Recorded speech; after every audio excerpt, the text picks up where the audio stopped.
She was already 10 minutes late when fate made her collide with a stranger she'd never forget. His hands caught her before she hit the floor, and something in his eyes told her this wasn't an accident. He didn't know her name yet. She didn't know he was one of the richest men in Brazil, but by the end of that wedding, neither of them would be the same. What happens when a chance encounter becomes something neither of them can walk away from? Stay with me. This story is only just beginning. Before we begin, I need to tell you something. I created Allure TV especially for those of you who follow me here, and there's content on there that this platform would never allow. Uncensored stories, with no cuts and no ads. You'll find everything: steamy stories, mafia stories, billionaire romances, and many more genres that you're going to love. There's new content every day for you to listen to in multiple languages or read whenever you prefer. This channel no longer generates any revenue for me, but I have an amazing team that works hard every week for all of you. The people who join Allure TV are the ones who keep all of this alive, and they get a lot in return. The link is pinned in the comments, or you can simply point your camera at the QR code on the screen. May God bless each and every one of you, wishing you many blessings in your lives. Rain had threatened all morning over the city, but by the time Isabela Monteiro stepped out of the taxi in front of the Hotel Imperial Atlântico, the sky had cleared into a soft golden afternoon light, as if even the weather understood the importance of the day. She smoothed the fabric of her deep red dress with trembling hands, cursing under her breath at the traffic that had stolen 20 precious minutes from her. "Please, please, please," she whispered to herself, her heels clicking frantically against the marble floor as she rushed through the grand entrance. "Marina is going to kill me." Marina Albuquerque was not just her best friend. She was the closest thing to a sister Isabela had ever known. And today, of all days, Isabela was late for her wedding. The lobby of the hotel stretched out before her like a golden maze, chandeliers glittering overhead, the scent of white lilies and candle wax thick in the air. Isabela didn't have time to admire any of it. She clutched her small purse and the gift box balanced precariously in her other arm, weaving between hotel staff and early guests, her mind racing through apologies she would owe Marina the moment she found her seat. She rounded a corner too quickly, and that was when the world seemed to tilt. Her shoulder collided with someone solid and unmoving, like running into a wall that smelled faintly of cedar and warm amber cologne. The gift box slipped from her arms, her purse went flying, and for one terrifying second Isabela felt her body pitching forward, her heels betraying her on the polished floor. She didn't fall. Strong hands caught her by the waist, steadying her with a firmness that startled her more than the fall itself would have. Isabela gasped, her palms landing flat against a broad chest covered in fine black fabric, and when she lifted her eyes, she found herself staring directly into a pair of dark, unreadable eyes that seemed to be studying her with quiet intensity. "Careful," the man said, his voice low and composed, though there was the faintest trace of something else beneath it, amusement maybe, or curiosity. "You almost took us both down." I'm so sorry," Isabela stammered, straightening quickly, painfully aware of how close they still were, of the warmth radiating from him, of the way his hands lingered just a second longer than necessary before releasing her. "I wasn't looking where I was going. I'm late and—" She bent down abruptly to gather her scattered belongings, her cheeks burning with embarrassment. The man crouched down as well, retrieving her purse from where it had landed near a marble pillar. Their fingers brushed as he handed it back to her, and Isabela felt something strange ripple through her chest. A small involuntary jolt like static electricity, except warmer, except more dangerous. "Eduardo," he said simply, offering no last name, no explanation, just the single word as though it were enough. "Isabela," she replied, still slightly breathless. "Thank you for not letting me fall flat on my face in front of 200 wedding guests." The corner of his mouth lifted, not quite a smile, but close enough to soften the sharp lines of his face. That would have been quite an entrance. "It would have been mortifying," she corrected, finally allowing herself a small, nervous laugh. For a moment neither of them moved. The noise of the lobby seemed to fade into the background, the murmur of guests, the distant sound of a string quartet warming up somewhere beyond the ballroom doors. And it was just the two of them, standing far closer than strangers usually stood, caught in a silence that felt oddly comfortable. Isabela noticed things she shouldn't have had time to notice. The precise cut of his suit, clearly tailored, clearly expensive. The faint grey at his temples that suggested he was older than her, though not by much. The way his eyes didn't dart around the room the way most people's did. They stayed fixed on her, steady and unwavering, as if she were the only person worth looking at. "You're a guest of the bride, I assume?" he asked, tilting his head slightly. "Her maid of honor, actually," Isabela said, glancing anxiously toward the ballroom doors. "Which means I really need to go before she notices I'm not standing where I'm supposed to be." Something flickered across his face. Was it disappointment? Isabela couldn't be sure. "Then I won't keep you." "Right," she said, though her feet didn't move as quickly as her words suggested they should. "Thank you again, Eduardo." "Isabela," he said, testing her name once more, as though committing it to memory. She turned and hurried toward the ballroom, her heart pounding for reasons that had nothing to do with being late. When she reached the doors, she couldn't resist one glance back over her shoulder. He was still standing there, watching her. Isabela slipped into the ballroom, just as the string quartet began the opening notes of the processional, sliding into her designated place at the front beside the altar with a breathless apology directed at Marina, who shot her a look somewhere between relief and exasperation.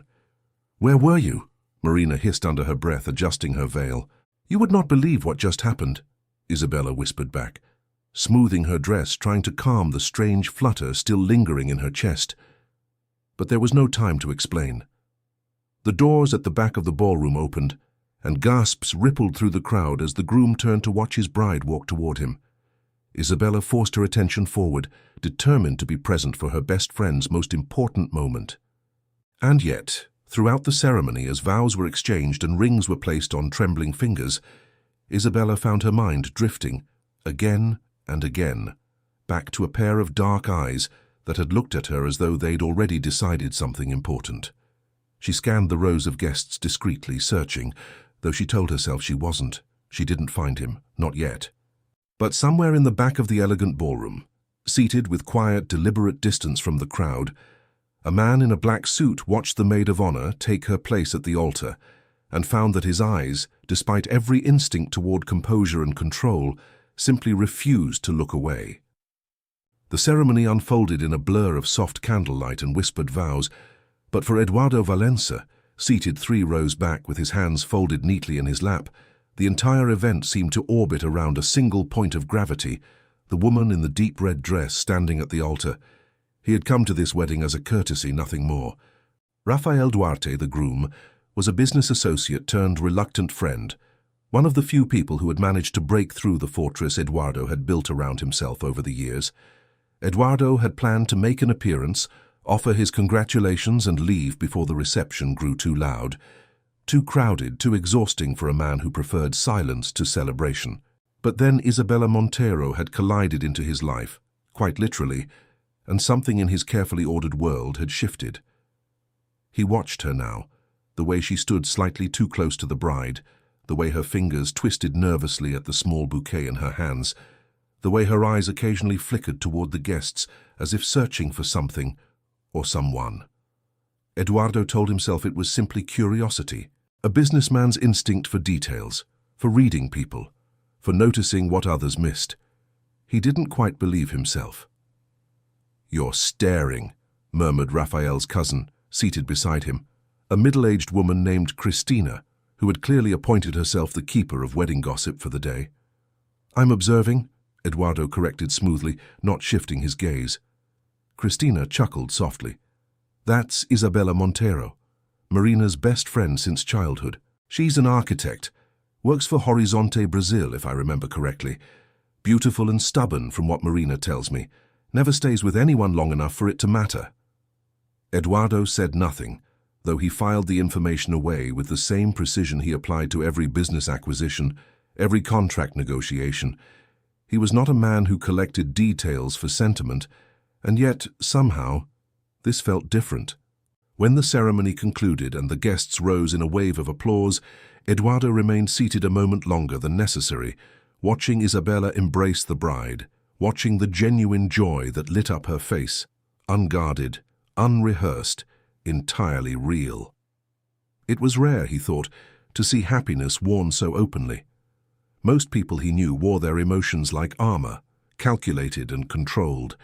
She wore hers like sunlight. "Eduardo Valença," a voice called from behind him, and he turned to find Rafael approaching, still glowing with the particular happiness of a man who had just married the love of his life. "I didn't think you'd actually show up." "I told you I would," Eduardo replied, shaking his friend's hand firmly. "Congratulations, Rafael. Marina looks radiant."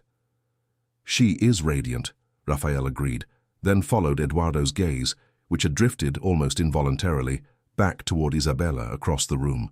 A knowing smile spread across his face. "Ah, I see you've already noticed my wife's best friend." "We had a brief encounter in the lobby," Eduardo said, his tone carefully neutral, though he felt the corner of his mouth threatening to betray him. "A brief encounter," Rafael repeated, clearly amused. "Isabela has a habit of making entrances. Be careful, my friend. She's not the type of woman who falls easily, but when she does—" He trailed off, shrugging with the air of a man who knew more than he was saying. Eduardo didn't respond, though the words settled somewhere deep in his chest, stirring something he hadn't felt in longer than he cared to admit. He was, by nearly every account, a man defined by control. At 38, Eduardo Valença had built an empire from nothing but ambition and relentless discipline, real estate development stretching across São Paulo, Rio de Janeiro, and increasingly, international markets. He was known in every boardroom as sharp, unforgiving, and utterly untouchable. Reporters described him as cold. Business rivals called him ruthless. Women who had tried and failed to capture his attention called him simply impossible. He preferred it that way. Distance meant safety. Control meant he never had to feel the particular vulnerability of wanting something, or someone, he could not simply acquire through negotiation. But there had been something in the way Isabela looked at him in that lobby, flustered and laughing and entirely unguarded, that had cracked something open in him he hadn't realized was still capable of cracking. As the guests began moving toward the reception hall, Eduardo found himself deliberately positioning near the doorway, watching the crowd filter past, searching for a flash of red among the sea of pastel gowns and dark suits. When he finally spotted her, walking alongside Marina, laughing at something the bride had said, he felt an unfamiliar tightness in his chest. "You're doing it again," Christina said, appearing suddenly at his elbow with a knowing smirk. "Doing what?" Eduardo asked, though he already knew the answer. "Staring," she said simply, before disappearing into the crowd with a soft laugh, leaving Eduardo alone with the uncomfortable truth of his own fascination.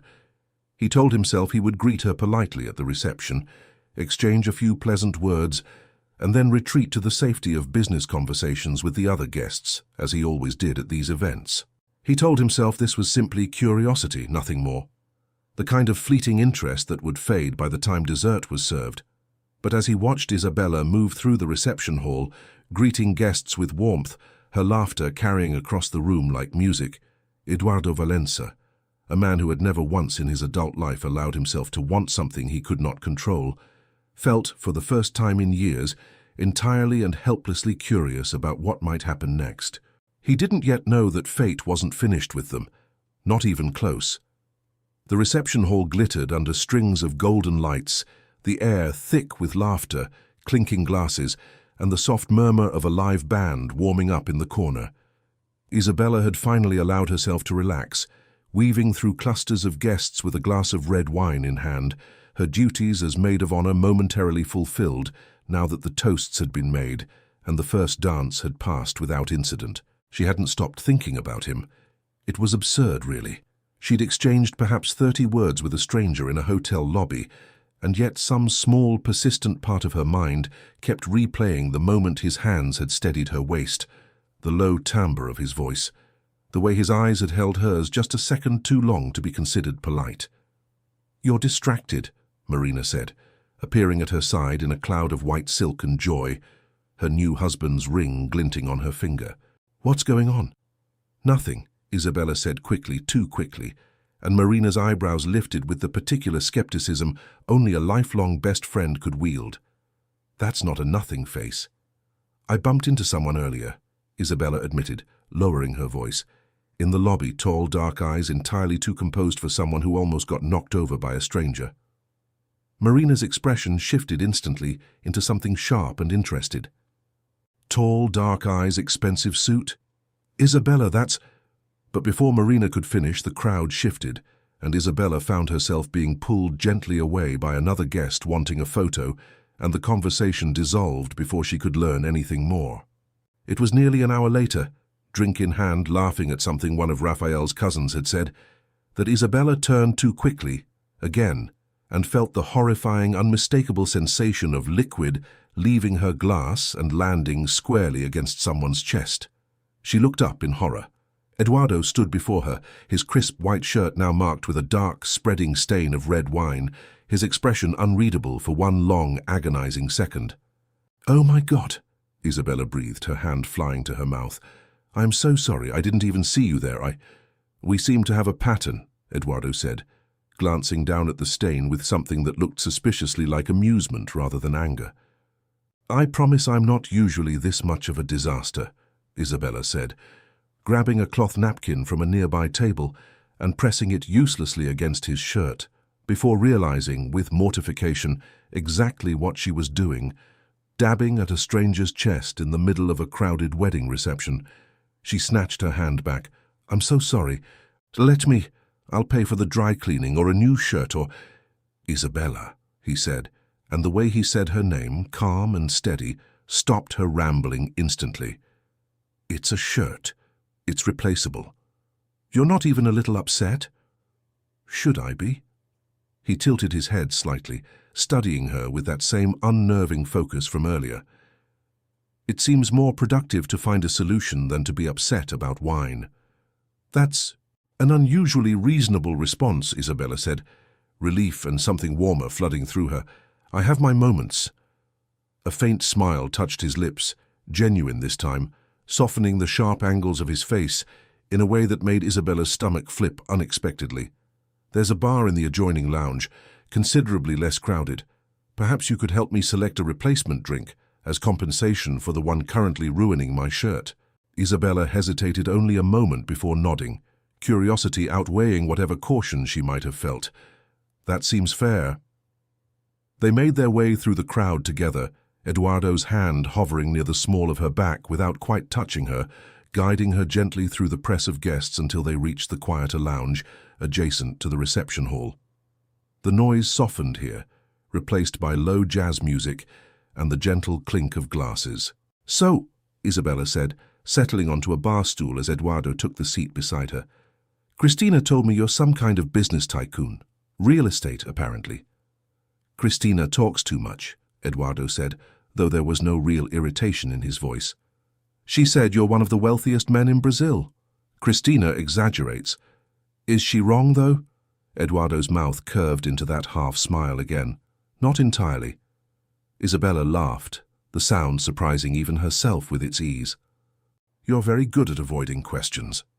"I'm very good at many things," he replied smoothly, and something in the way he said it, low, deliberate, laced with something that wasn't quite arrogance but wasn't quite humility either, sent a warm flush up Isabela's neck. "Careful," she said, matching his tone.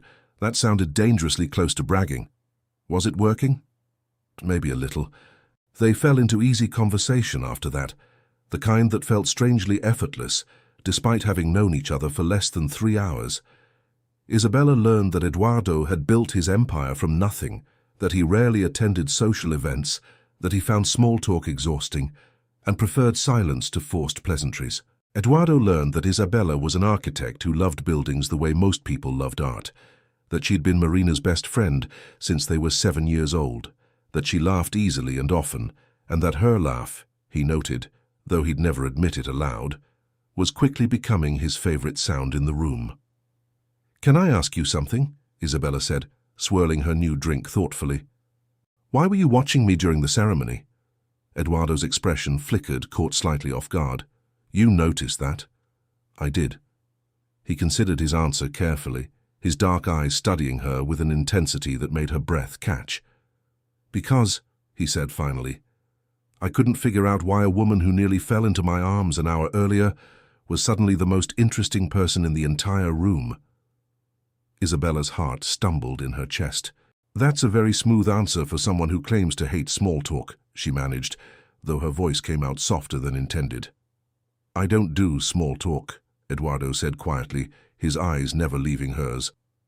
"I only say what I actually mean." The music shifted behind them, the band beginning a slower song, and across the lounge, Isabela caught sight of couples beginning to move toward the dance floor once more. Eduardo rose from his seat, extending his hand toward her with quiet confidence. "Dance with me," he said. It wasn't quite a question. Isabela looked at his outstretched hand, at the dark eyes waiting patiently for her answer, and felt something inside her, caution perhaps, or simple self-preservation, quietly surrender. She placed her hand in his. His hand was warm around hers as he led her back toward the reception hall, where the band had shifted into something slow and unhurried, the kind of song that seemed to exist solely for moments like this one. Isabella's pulse quickened with every step, painfully aware of the eyes that occasionally flickered toward them, Marina's especially, wide with delighted surprise from across the room.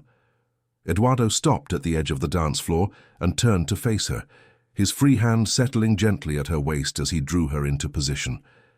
The gesture was practiced, effortless, the kind of movement that came from years of formal events and obligatory dances at galas he probably hadn't wanted to attend.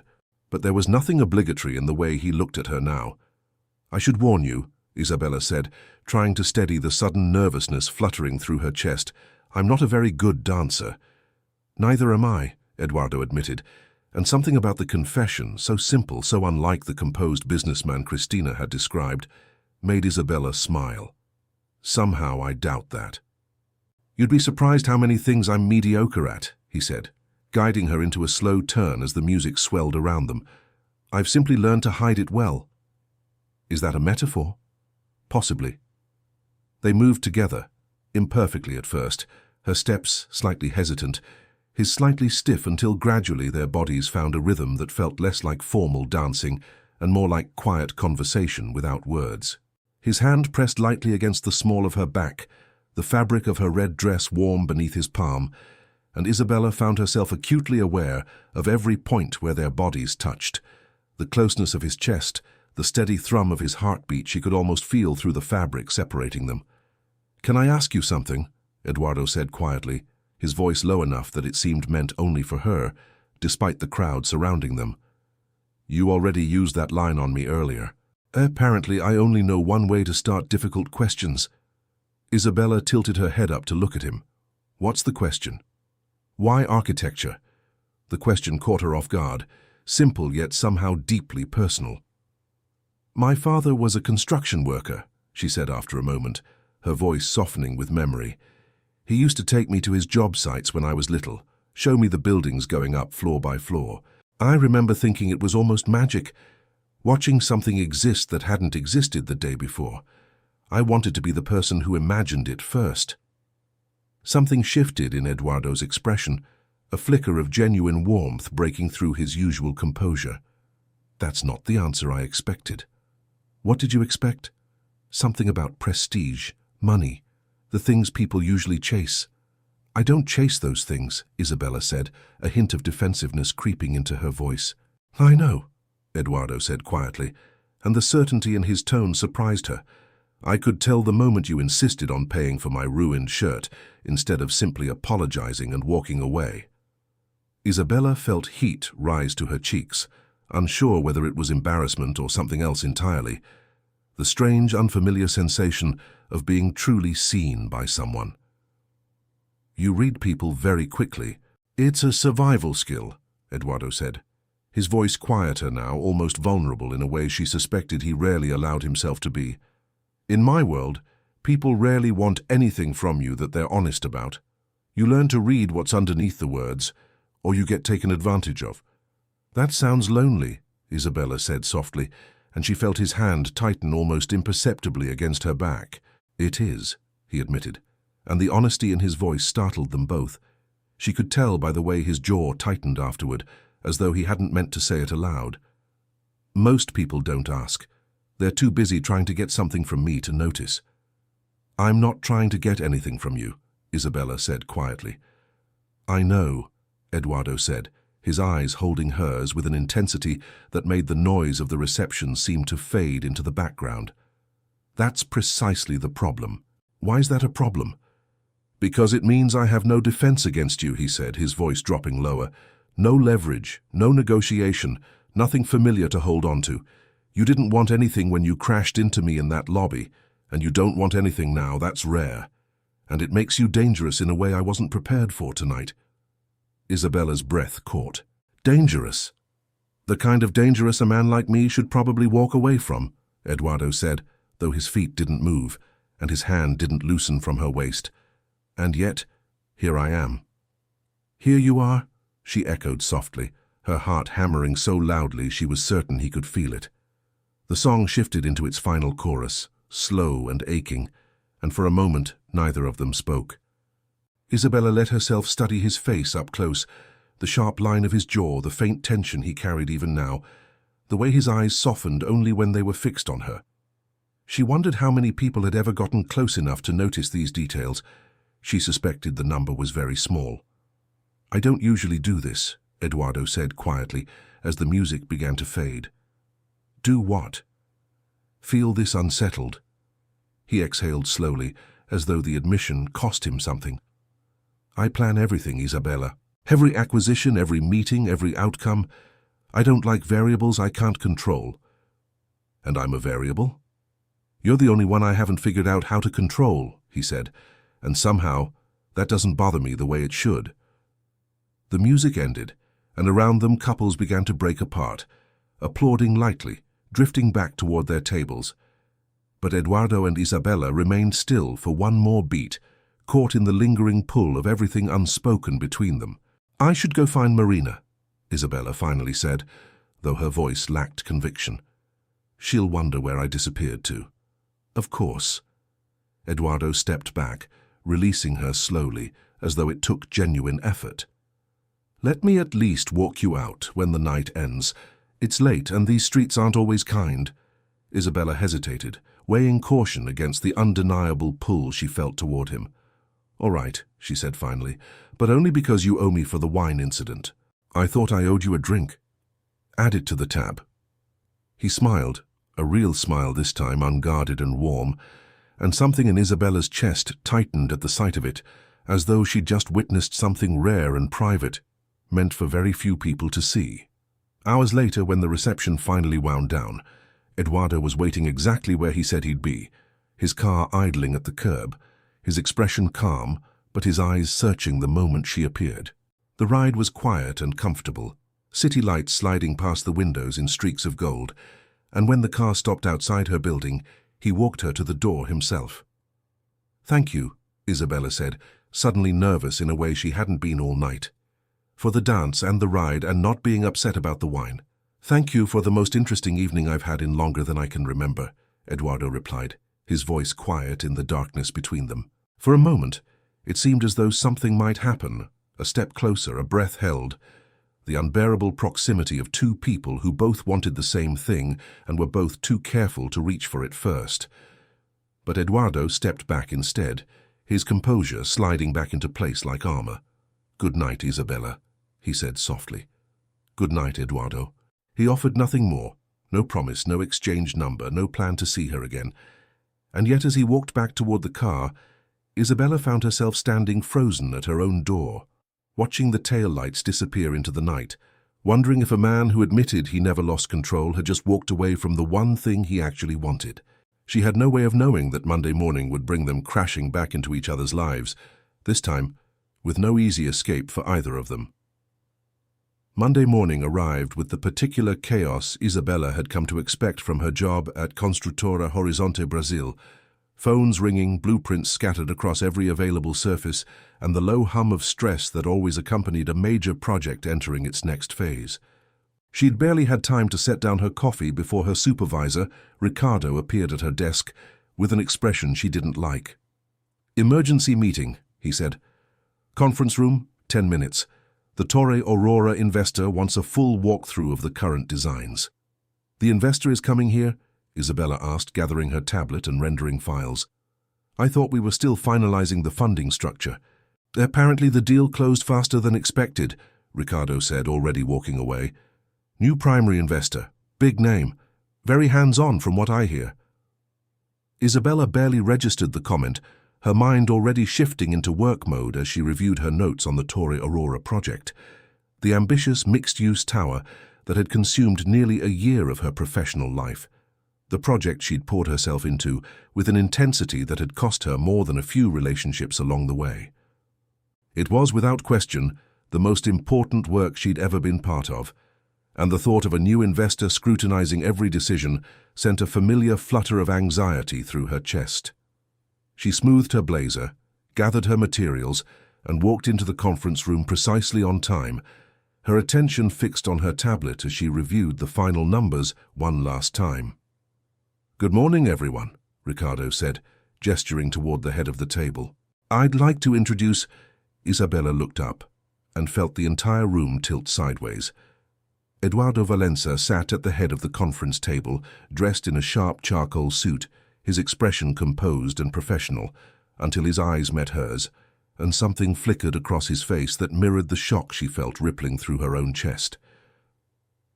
"Eduardo Valença," Ricardo continued, oblivious to the sudden tension crackling in the room, "our new primary investor for the Torre Aurora project." "We've actually met," Eduardo said smoothly, recovering his composure far faster than Isabela managed to recover hers. "At Rafael Duarte's wedding this weekend." "Small world," Ricardo said cheerfully, gesturing for everyone to take their seats, entirely unaware of the storm of emotions passing silently between the two people now seated at opposite ends of the table. Isabela sank into her chair, her heart pounding so loudly she was certain everyone in the room could hear it. She kept her eyes fixed on her tablet, forcing herself to breathe evenly, to focus on the presentation she'd spent weeks preparing, while every nerve in her body remained acutely, painfully aware of Eduardo's presence at the other end of the table. "Isabela," Ricardo said, "why don't you walk us through the current design updates?" She rose on unsteady legs, pulling up the renderings on the main screen, forcing her voice into professional steadiness, even as her hands trembled slightly around the remote control. "Of course. As you can see, we've revised the eastern facade to incorporate more sustainable materials, which should reduce the building's environmental footprint by nearly 20%, while maintaining the aesthetic vision Rafael and Marina originally—" "The eastern facade," Eduardo interrupted, his voice calm but carrying an undeniable weight of authority, "seems structurally ambitious. Walk me through the load-bearing calculations." Isabela blinked, momentarily thrown by the shift from personal to professional. But she recovered quickly, pulling up the relevant schematics with practiced efficiency. "The cantilevered sections are supported by a steel exoskeleton here and here," she said, pointing to the screen, "which allows us to achieve the open concept design without compromising structural integrity." Eduardo studied the screen with genuine focus, his earlier composure now replaced by something sharper, more engaged. "Impressive," he said finally. "Whose design was this?" "Mine," Isabela said, unable to keep a note of pride from creeping into her voice. Something shifted in Eduardo's expression, respect, unmistakable and immediate. "You designed this alone?" "With input from the structural engineering team, but yes, the vision was mine." "It shows," he said simply, and the two words settled somewhere warm in Isabela's chest, entirely separate from the professional context surrounding them. The meeting continued for nearly 2 hours, Eduardo asking pointed, intelligent questions about every aspect of the project, Isabela answering each one with growing confidence as she realized he wasn't simply testing her. He was genuinely engaged, genuinely invested in understanding every detail of the tower she'd spent months designing. By the time the meeting concluded, the rest of the team filing out with murmured praise for the presentation, Isabela found herself lingering near the conference table, gathering her materials slowly, painfully aware that Eduardo hadn't yet left either. You didn't tell me you were involved with the Torre Aurora project, Eduardo said once the room had emptied, his voice softer now, stripped of its earlier professional formality. You didn't tell me you were about to become my biggest investor, Isabela countered, arching an eyebrow. Touché. A faint smile tugged at his lips. Though I have to admit, this complicates things rather significantly. Does it? Isabela asked, though she already suspected the answer. We'll be working together, Eduardo said, closely from what I understand. Site visits, progress meetings, budget reviews. That's usually how these projects work, Isabela said, though her heart was racing at the implications hovering unspoken between them. I'm aware, Eduardo said, stepping closer, his voice dropping into something quieter, more intimate. I'm simply trying to determine whether that makes this easier or considerably more difficult. Difficult how? Because Saturday night I found myself unable to stop thinking about a woman I'd known for exactly 3 hours, Eduardo said, his dark eyes steady on hers. And now I've discovered I'll be seeing her several times a week for the foreseeable future. Isabela's breath caught, her carefully maintained professional composure wavering dangerously. That does sound complicated.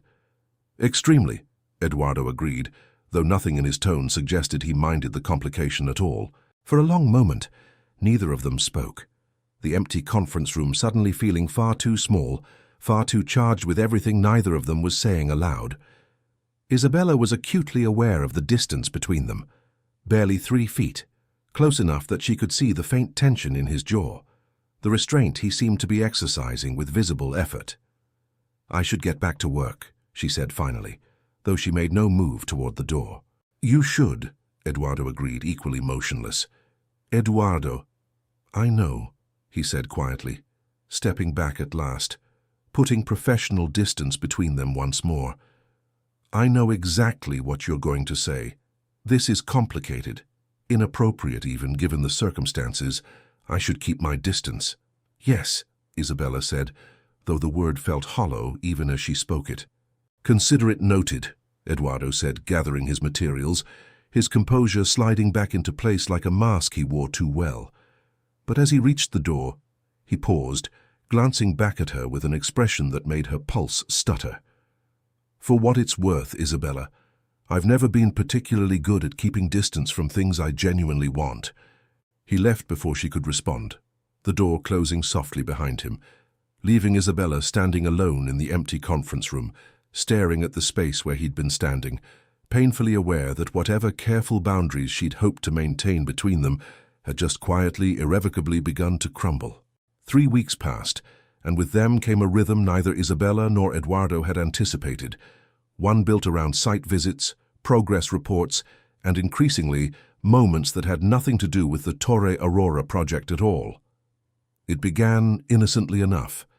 Eduardo would arrive for scheduled walkthroughs precisely on time, his questions sharp and thorough, his attention to detail impressive even by Isabela's exacting standards.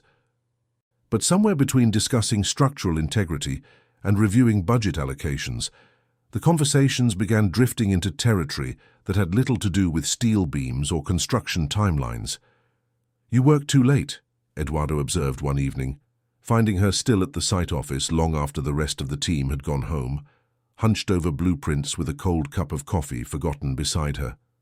Says the man who owns 3 companies and apparently never sleeps, Isabela replied without looking up, though a small smile tugged at her lips. I delegate, Eduardo said, settling into the chair across from her desk without invitation. You, on the other hand, seem determined to personally oversee every rivet in this building. It's my design. I want it done right. It's already right, he said quietly. It's been right for weeks. You're not staying late for the project anymore, Isabela. You're staying late because you don't know how to stop. The observation landed with unexpected precision, cutting through her defenses in a way that made her set down her pen and finally meet his eyes. That's a very personal assessment for someone who's supposedly here about budget allocations. I notice things, Eduardo said simply. It's a habit I haven't managed to break, particularly when it comes to you. Isabela felt warmth spreading through her chest, the kind she'd been trying, unsuccessfully, to suppress for weeks now. "Careful," she said softly. "We agreed to keep this professional." "We agreed to try," Eduardo corrected, a faint smile playing at his lips. "I never said I'd succeed." Despite her best intentions, despite every rational argument she'd constructed about the danger of mixing business with feelings, Isabela found herself unable to resist the quiet gravity that seemed to exist between them whenever they were in the same room. Their site visits grew longer than necessary. Their conversations wandered further from spreadsheets and further into the territory of dreams, fears, and the small private details people rarely shared with anyone. She learned that Eduardo had built his empire not from inherited wealth, as most assumed, but from nothing, a childhood marked by financial instability that had left him with an almost obsessive need for control, for security, for the certainty that he would never again feel as powerless as he had as a boy watching his parents struggle. "I used to think if I just had enough," he confessed one evening over a working dinner that had long since stopped being about work. "Enough money, enough success, enough control, the fear would finally stop." It never did. "What does stop it?" Isabela asked softly, watching him with genuine tenderness. "Nothing, apparently," Eduardo admitted, turning his wineglass slowly between his fingers. Or at least, nothing did, until recently. The admission hung between them, heavy with unspoken meaning, and Isabela found herself holding her breath, waiting. "Isabela," Eduardo said, his voice quieter now, stripped of its usual composure. "I need to tell you something. And I need you to understand I don't say things like this lightly." "Okay," she said softly, her heart hammering. "I haven't stopped thinking about you since that lobby," he said. "Not for one day. I've told myself repeatedly this is inappropriate, that mixing this project with personal feelings is reckless, that a man in my position cannot afford this kind of distraction, and none of it has made the slightest difference." Isabela's breath caught. "Eduardo, I'm not asking you to say anything back," he said quickly, though his eyes betrayed how much he hoped she would. "I simply needed you to know." For a long moment, Isabela said nothing, torn between the safety of professional boundaries and the undeniable pull she'd been fighting for weeks. "I think about you too," she finally admitted, the words escaping before caution could stop them. "More than I should. More than makes any sense given everything at stake." Something shifted in Eduardo's expression. Relief, hope, and something far more vulnerable than she'd ever seen him allow himself to show. "Then why do we keep pretending otherwise?" "Because it's complicated," Isabela said. "Because you're my investor, and I'm terrified of what happens to this project, to my career, if this goes wrong." "And if it goes right?" Eduardo asked quietly. Isabela didn't have an answer for that, not one she was ready to say aloud. Over the following days, something between them shifted permanently, even without either of them naming it directly. Eduardo began finding reasons to visit the site more often than necessary. He remembered small details, her preference for oat milk in her coffee, the way she absent-mindedly twisted her hair when concentrating, the exact shade of red she seemed to favor in every outfit. He began slowly and deliberately, letting down walls he'd spent years constructing. Isabela noticed the change in him too, the way his rigid posture softened slightly whenever she entered a room, the way his rare smiles became less rare, reserved increasingly for her alone. Beneath the composed, controlled businessman the world knew, she began glimpsing someone else entirely, a man who was startlingly gentle, deeply thoughtful, and profoundly lonely in ways that broke her heart a little more with each passing day. "You're different when it's just us," she observed one afternoon, watching him review blueprints with an ease that felt worlds away from his usual boardroom intensity. "I'm myself when it's just us," Eduardo corrected quietly. "Everywhere else, I'm simply performing a version of myself the world expects to see." "And which version is real?" Eduardo looked up, meeting her eyes with startling sincerity. "The one sitting across from you right now." Isabela's heart clenched painfully at the admission, at the quiet trust he was extending her, fragile and unfamiliar in his hands. She understood, in that moment, exactly how dangerous this had become. Not because of the professional complications, not because of investors or budgets or the project hanging between them, but because she was quickly, irreversibly falling for a man who had never let anyone close enough to matter before. And despite every warning bell sounding in her mind, despite every rational argument telling her to protect herself, some part of her had already stopped listening.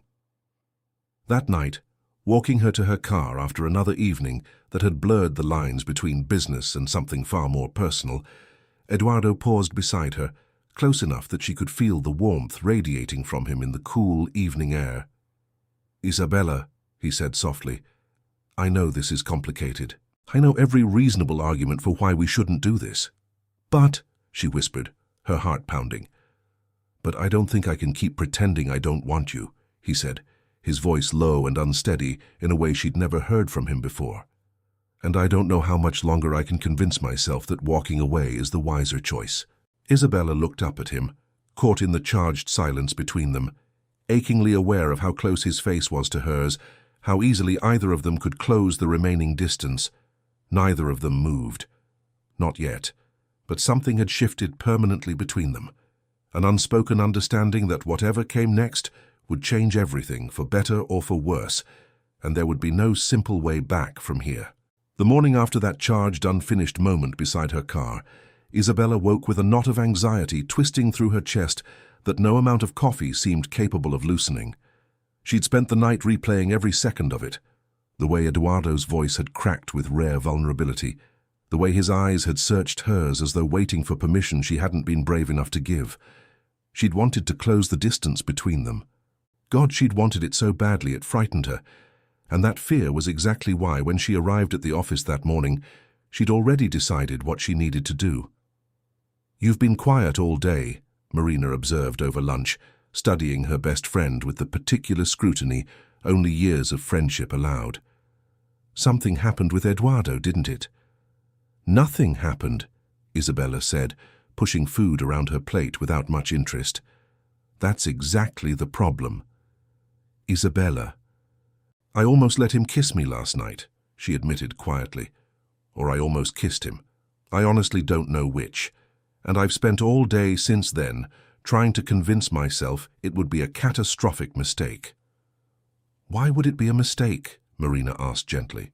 "You clearly care about him. He clearly cares about you. What exactly is the problem?" "He's my investor, Marina. This project, Torre Aurora, it's the biggest opportunity of my career. If things go wrong between us, if this falls apart the way relationships usually do, I lose everything. My credibility, my career, possibly my job entirely." "And if things go right?" "That's not how these things work," Isabela said, though her voice lacked conviction even to her own ears. "Men like Eduardo don't do relationships. He spent his entire adult life avoiding exactly this kind of vulnerability. What happens when the fear catches up with him? What happens when he decides I'm too complicated, too much of a risk, and walks away? I can't build my career on a foundation that unstable."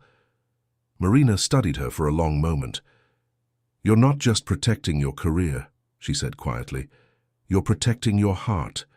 There's a difference, and I think you know that." Isabela didn't respond, because she knew her friend was right, and admitting it out loud felt like inviting a vulnerability she wasn't ready to face.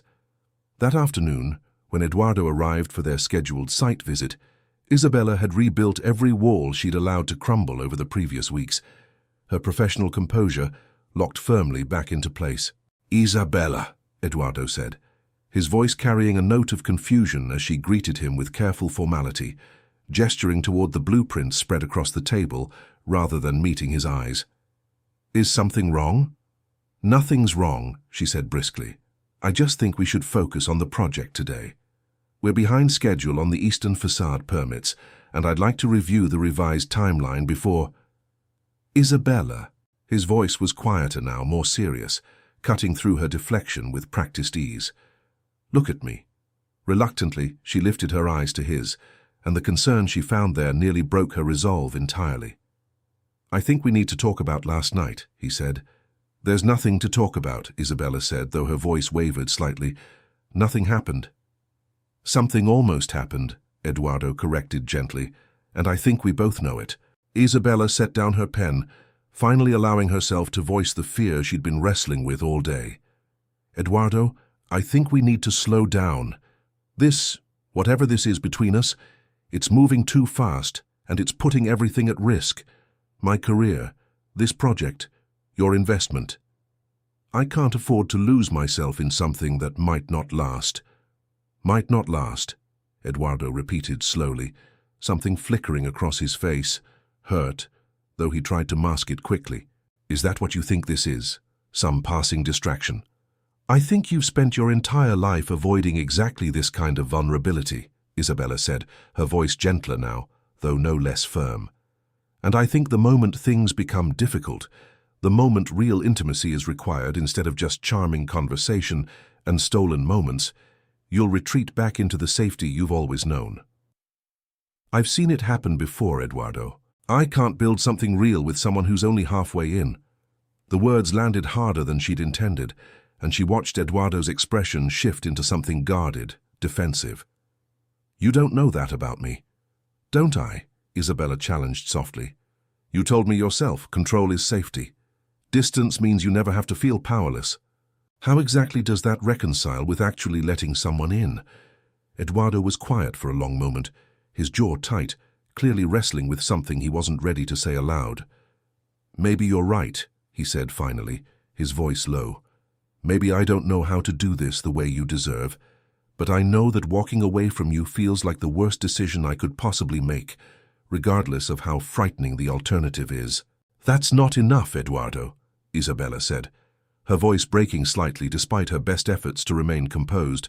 Knowing you don't want to walk away isn't the same as actually being capable of staying fully, without reservation, when things get hard. Then give me the chance to prove I can, Eduardo said, stepping closer, his composure cracking to reveal something raw and desperate beneath it. Don't decide for both of us that I'll fail before I've even had the chance to try. Isabela's resolve wavered dangerously, torn between the safety of her carefully constructed boundaries and the undeniable ache of wanting exactly what he was offering. I'm scared, she admitted quietly, the confession costing her more than she expected. Not just for my career, for myself.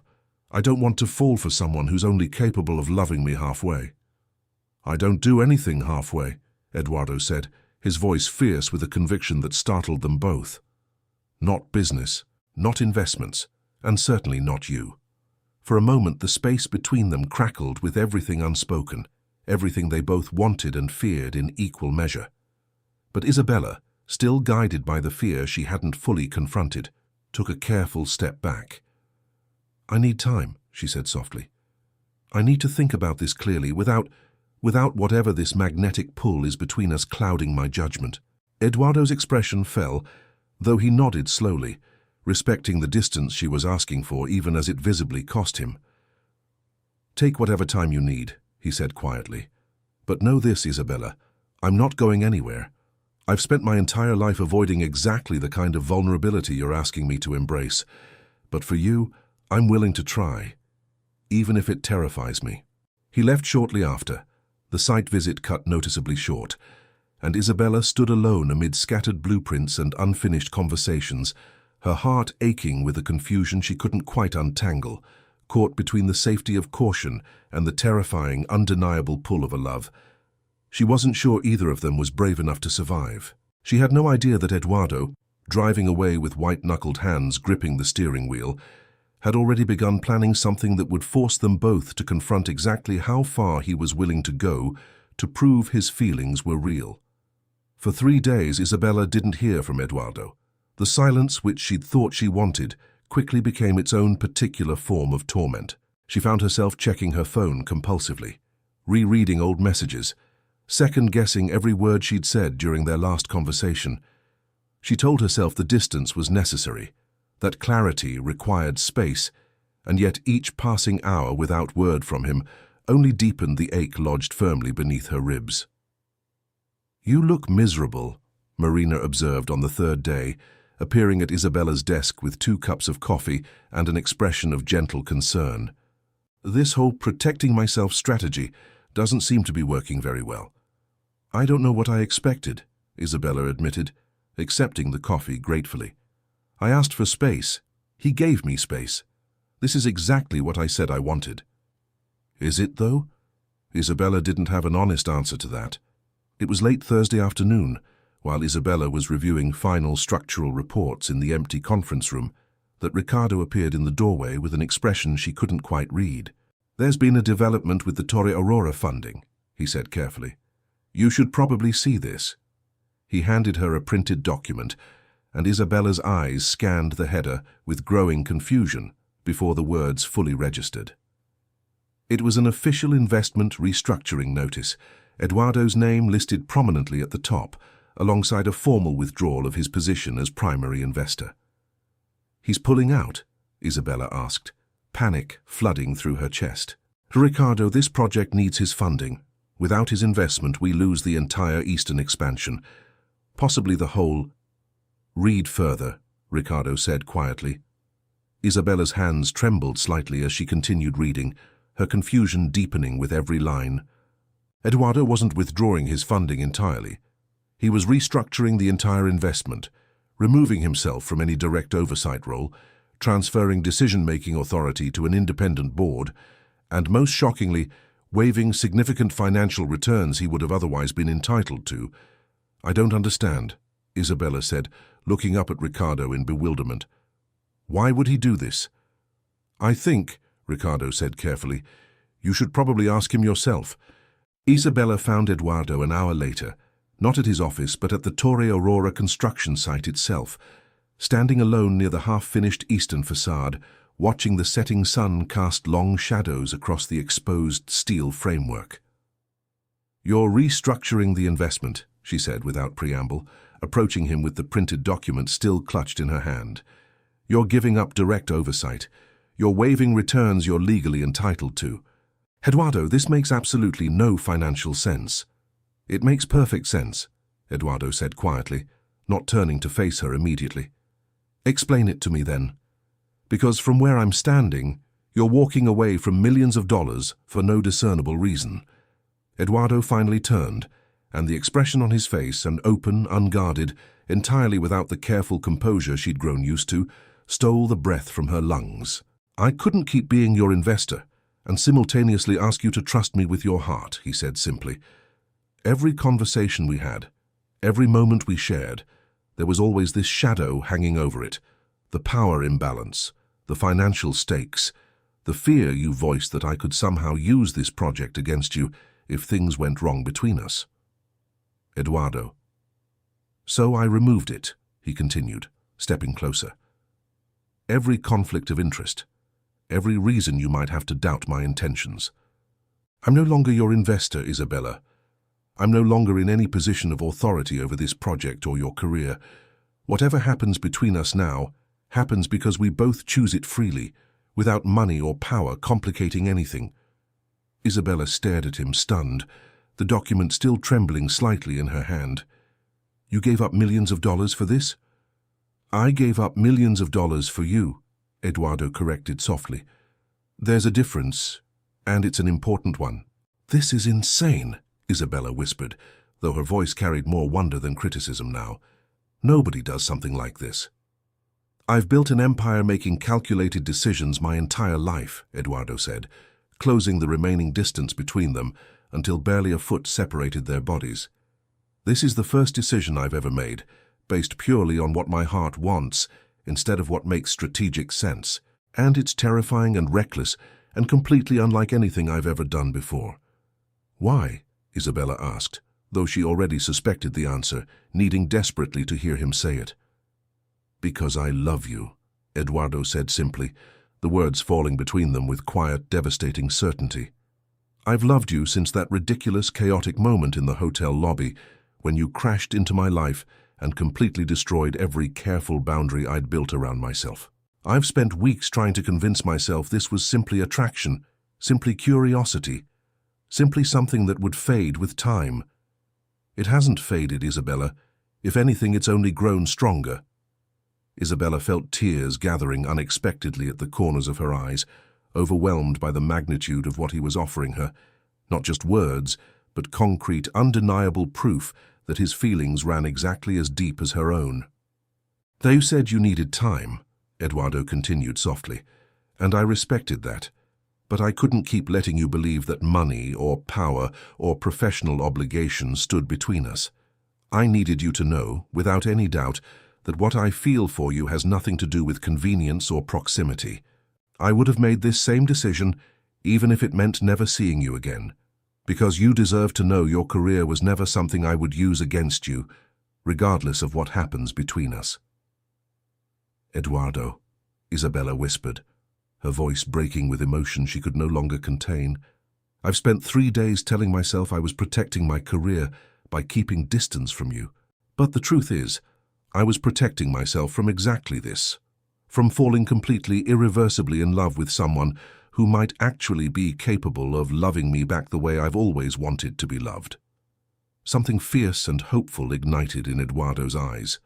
"Are you saying—" "I'm saying I don't want distance anymore," Isabela said, closing the remaining space between them entirely, her hand rising to rest gently against his chest. "I'm saying I'm terrified and I don't care, because the alternative, walking away from this from you, terrifies me infinitely more." Eduardo's hand rose to cup her face gently, his eyes searching hers with a tenderness that made her heart ache. "Isabela, kiss me," she whispered, "before either of us finds another reason to be afraid." He didn't hesitate. His lips met hers with a gentleness that quickly deepened into something far more consuming. Months of unspoken longing, weeks of careful restraint, finally breaking free in a kiss that left them both breathless, clinging to each other beneath the darkening sky, surrounded by the half-finished tower that had somehow brought them together in the first place. When they finally broke apart, foreheads resting together, both slightly unsteady, Eduardo whispered against her lips, "I meant what I said. I don't do anything halfway, Isabela. Not this. Not us." "Good," Isabela whispered back, tears of happiness slipping down her cheeks. "Because neither do I." But even as they stood together in that fragile, perfect moment, neither of them yet realized that the true test of Eduardo's promise, the moment his deepest fears would finally surface, threatening to unravel everything they'd just found, was still waiting for them closer than either dared imagine. The weeks that followed the kiss beneath the unfinished tower were, without question, the happiest Isabela had ever known. Eduardo, freed from the constraints of his investor role, began appearing in her life with an openness that still occasionally caught her off guard, surprising her with lunch during hectic workdays, staying late simply to keep her company while she finished blueprints, learning the rhythms of her life with the same meticulous attention he'd once reserved only for business. But happiness, Isabela was learning, had a way of unearthing fears that comfort usually kept quietly buried. It started small. A hesitation whenever she mentioned future plans, a weekend trip, a dinner with her parents, anything that implied permanence. A subtle tension that crept into Eduardo's shoulders whenever conversations drifted toward emotional territory too intimate, too vulnerable for the careful walls he'd spent decades constructing. "You flinched," Isabela said one evening, watching him carefully across her small kitchen table. She'd mentioned, casually, introducing him to her parents the following weekend, and something had shifted immediately in his expression, brief but unmistakable. "I didn't flinch," Eduardo said, though his voice carried a defensive edge that betrayed him. "Eduardo." He set down his fork, exhaling slowly. "It's a big step," he admitted finally. "Meeting your parents. It makes this official, permanent." "Isn't that what we want?" Isabela asked carefully. "Permanence." "I don't know how to do permanent," Eduardo said quietly, and for the first time since the tower, Isabela saw the familiar walls beginning to rise again behind his eyes. "I've spent my entire life building things I can control completely. Companies, buildings, investments. Relationships aren't like that. People change, they leave, they disappoint you in ways you can't predict or prevent. So instead of trying, you'd rather protect yourself by keeping one foot out the door?" Isabela asked, hurt creeping unmistakably into her voice. "That's not what I'm doing." "Isn't it?" she pressed. "Eduardo, you gave up millions of dollars to prove your feelings were real. But proving something once isn't the same as choosing it again every single day, especially when things get difficult or uncertain or require you to actually be vulnerable instead of just grand and dramatic. The words struck harder than she'd intended, and she watched Eduardo's jaw tighten, his composure sliding back into place like familiar protective armor. "You think what I did was just grand gesture theater?" he asked, his voice edged with something sharp and wounded. "I think it was real," Isabela said gently, though she didn't back down. "But grand gestures are easy compared to the daily work of actually staying open, actually letting someone fully into your life, even when it's uncomfortable or frightening. I need to know you're capable of that too, Eduardo. Not just the dramatic proof, but the quiet, everyday choice to keep showing up." Eduardo was silent for a long moment, and when he finally spoke, his voice carried a rawness she'd rarely heard from him. "I don't know if I can promise that," he admitted. "I want to. God, I want to be exactly who you need me to be. But every time things start feeling too close, too permanent, something in me panics. I don't know how to make that fear disappear simply because I love you." "I'm not asking you to make it disappear," Isabela said softly. "I'm asking you not to let it control every decision you make about us." But the conversation, rather than resolving anything, seemed only to widen a crack that had been quietly forming beneath the surface of their happiness. Over the following days, Eduardo grew increasingly distant. Not cruel, never cruel, but guarded in a way that felt like watching someone slowly retreat behind glass, visible but increasingly unreachable. He cancelled dinner twice, citing business emergencies that felt to Isabela suspiciously convenient. He grew quieter during their conversations, his usual openness replaced by careful, measured responses that revealed nothing of what he was actually feeling. "He's pulling away," Isabela confided in Marina one evening, her voice heavy with a sadness she could no longer hide. "I can feel it happening and I don't know how to stop it." "Have you told him that?" Marina asked gently. "I've tried, but every time I bring it up he just shuts down further. Like the more I ask him to be vulnerable, the more terrified he becomes." It was nearly 2 weeks after their conversation about meeting her parents that Isabela finally reached her breaking point. Eduardo arrived at her apartment late one evening, distracted and distant, offering only a brief kiss on her cheek before settling onto her couch with his phone still in hand, checking messages with the kind of preoccupation that felt, increasingly, like avoidance. "Eduardo," Isabela said quietly, standing in front of him until he finally looked up. "We need to talk." "Can it wait? I have an early meeting tomorrow and—" "No," Isabela said firmly, though her voice trembled slightly. "It can't wait, because I've been watching you disappear for 2 weeks now and I refuse to keep pretending I don't notice." Eduardo set down his phone slowly, his expression guarded. "I haven't disappeared." "You have," Isabela said, tears gathering despite her effort to remain composed. "Not physically, maybe, but emotionally you've been retreating further and further away since the moment I asked you to meet my parents. And I understand you're scared, Eduardo. I do. But I can't keep loving someone who's only present when things feel safe and uncomplicated." "So what exactly are you asking me to do?"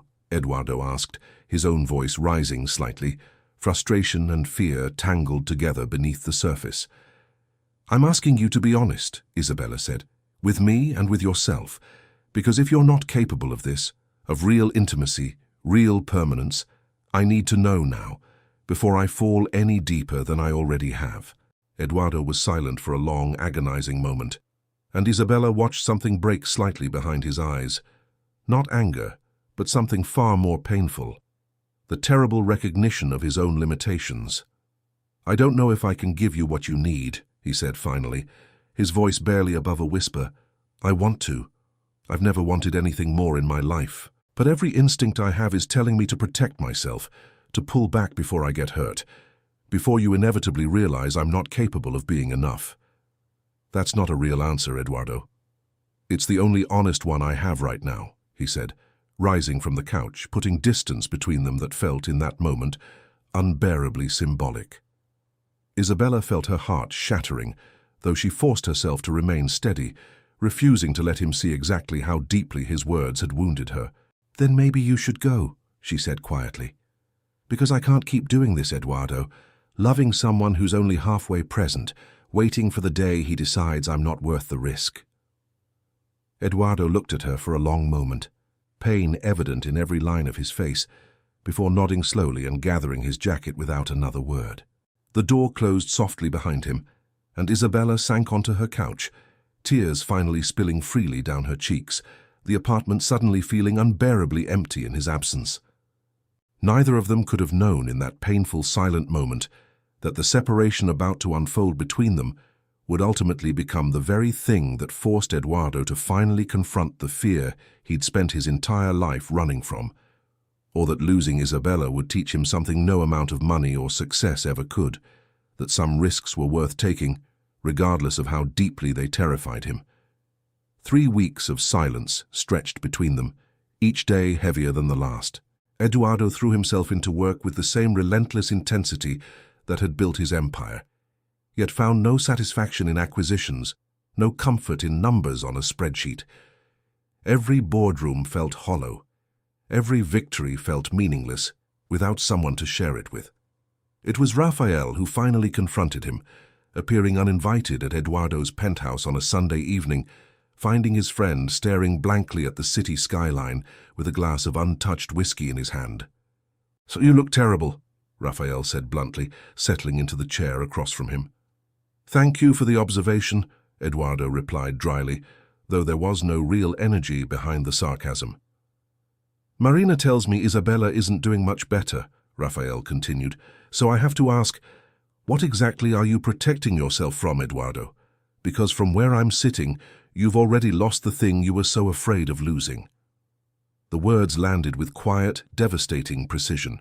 Eduardo set down his glass, finally allowing himself to voice the fear he'd been avoiding for weeks.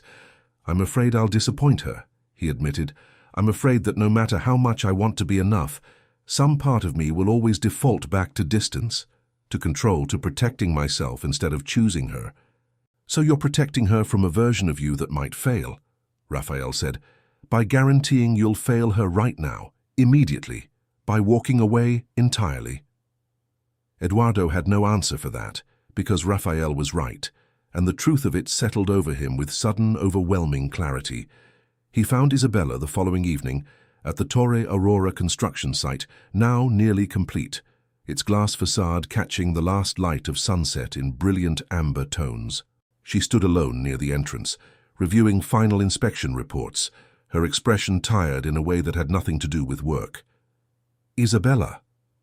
She turned, and the surprise on her face quickly gave way to careful guardedness. "Eduardo, what are you doing here?" "I came to say something I should have said 3 weeks ago," he said, closing the distance between them with steady, deliberate steps. "I love you, completely, terrifyingly, without any reservation left to hide behind. And I spent the last 3 weeks running from that truth, because I was so afraid of failing you that I guaranteed I would fail you anyway, by leaving." "Eduardo." "Let me finish," he said gently, and Isabela fell silent, watching him with cautious hope flickering behind her eyes. "You asked me for real intimacy, for permanence, for someone capable of showing up every single day, not just during the easy, dramatic moments. And you were right to ask for that. You deserve exactly that. I've spent my entire life believing that control meant safety, that distance meant protection. But these past 3 weeks without you have taught me something I should have already known. There's no safety in a life without you in it, only emptiness." Tears gathered in Isabela's eyes as he continued, his voice steady despite the vulnerability evident in every word. "I can't promise I'll never be afraid," Eduardo said. "I can't promise the instinct to retreat will simply disappear. But I can promise that from now on, every single day, I will choose you anyway. Not because it's easy, but because you're worth every risk, every fear, every uncomfortable moment of vulnerability I've spent my whole life avoiding." "I've missed you," Isabela whispered, her carefully maintained distance finally crumbling entirely. "So much it frightened me." "I've missed you more than I thought was possible," Eduardo said, reaching for her hands, relief flooding through him when she didn't pull away. "Give me another chance, Isabela, not to prove myself with grand gestures, but to prove myself in all the small, quiet ways that actually matter. Yes, Isabela breathed, closing the remaining distance between them. Yes, Eduardo. Their kiss beneath the completed tower felt different this time, steadier, surer, carrying the weight of hard-won understanding rather than desperate longing. What followed were months of quiet, deliberate healing. Eduardo showed up consistently, choosing vulnerability even when it frightened him, meeting Isabela's parents with genuine warmth, learning to sit with discomfort instead of retreating from it. Isabela watched him grow slowly and authentically into exactly the partner she'd always hoped he could become. Nearly a year after that reconciliation, Eduardo arranged an unforgettable evening. Dinner atop the very tower Isabela had designed, now fully completed, its rooftop garden glowing softly under strings of golden lights, exactly as it had once existed, only in her sketches and dreams. "You built this," Eduardo said, gesturing around them as they stood together beneath the stars. "Every detail, every dream, exactly as you imagined it. And somehow along the way, you also built something inside me I didn't know was possible. A home, Isabela. You." He knelt slowly, producing a small velvet box, his hands steady despite the emotion evident in his voice. "Isabela Montero, you taught me that real strength isn't found in control, but in vulnerability. You taught me that love isn't a risk to be managed, but a gift worth choosing again and again, regardless of fear. Marry me. Let me spend the rest of my life proving every single day that I choose you." Isabela, tears streaming freely down her face, nodded before she could even find the words.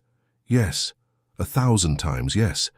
Months later, surrounded by family and friends in a ceremony as warm and genuine as the love that had brought them there, Isabela and Eduardo exchanged vows beneath the very tower that had first brought them irrevocably together.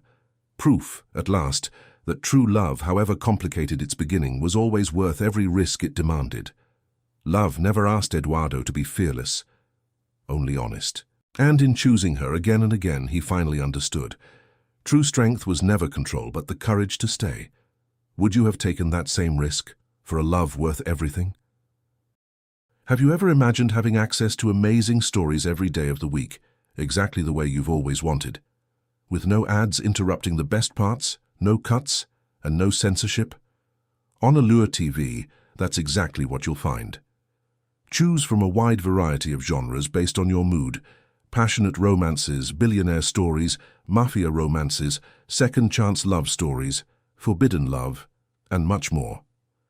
Every day, new content is waiting for you. And the best part? You can listen in the language you prefer or read whenever you want. Create your own playlist and binge the stories you love most, in any order, anytime you like. No ads, no interruptions. Just you and the story. The link is pinned in the comments, or simply point your camera at the QR code on the screen. Access it now.